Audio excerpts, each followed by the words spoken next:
देखो आज का जो हमारा क्वेश्चन है वो क्या कह रहा है। क्वेश्चन कह रहा है कि किसी वस्तु की कीमत x% कम हो जाती है, x% कम हो जाती है और फिर x% जो है वो बढ़ जाती है और अंतिम मूल्य में मूल कीमत से 10% कम हो जाती है। तो बताना है कि x का मान लगभग कितना है। अगर देखो इसमें दो तरीके हैं करने के। एक सिंपल अगर देखें समझने के लिए तो मान लेते हैं उसके पास 100 रुपये था और लास्ट में कह रहा है कि 10% कम हो जाता है। तो 10% कम हो जाता है मतलब लास्ट में उसके पास बचता है 10%। का मतलब क्या होता है 1/10। कम हुआ है तो 10 से 1 कम हुआ है तो 10 से 9, यानी कि 10 की चीज़ जो थी अब 9 में मिल रही है और 10 की वैल्यू अगर 100 है तो 9 की वैल्यू 90। इसका मतलब ये है कि जो चीज़ पहले 100 की मिल रही थी वो लास्ट में कुछ भी होने के बाद कितने की मिल रही है, 90 की मिल रही है। बोल रहा है पहले इसको x% कम किया गया।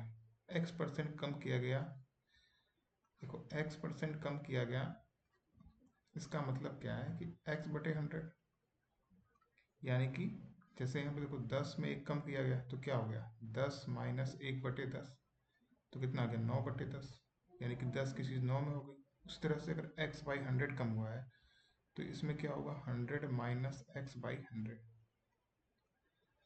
उसके बाद 10% जो है वो x% जो है बढ़ा दिए। पहले x% कम किए और फिर x% क्या किए हम बढ़ा दिए, तो बढ़ा दो। तो और लास्ट में कितना हो गया 90। तो हमसे पूछा है कि x का मान क्या है। एक ये तरीका है x निकालने का।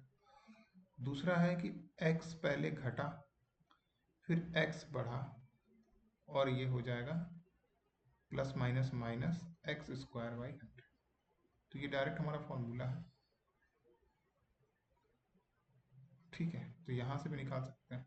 लास्ट में हमारा कितना आ गया था 10 आ गया था, तो x²/100 की जो वैल्यू है वो 10 है और सक्सेसिव में यहाँ माइनस होता है ना, यहाँ प्लस हो जाएगा। तो x² की वैल्यू कितनी हो जाएगी 1000।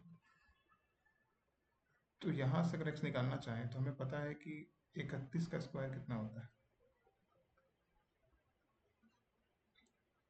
961, यानी कि 31 से तो बड़ा होगा, ठीक है।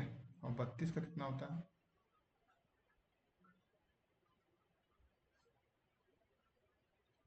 ये 1000 से ज़्यादा आ रहा है, यानी कि 31 से बड़ा होना चाहिए उत्तर और 32 से कम।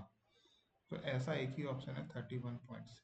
देखो यहाँ भी वही आएगा, 100 से 100 काट दो, ये कितना आ जाएगा 1 2 3 4 माइनस x² इजकल टू 9 1 2 3। तो यहाँ आ जाएगा x² इजकल टू 10,000 में 9,000 गया तो 1,000। तो x की वैल्यू यहाँ भी कितनी आ जाएगी 31.6, ठीक है।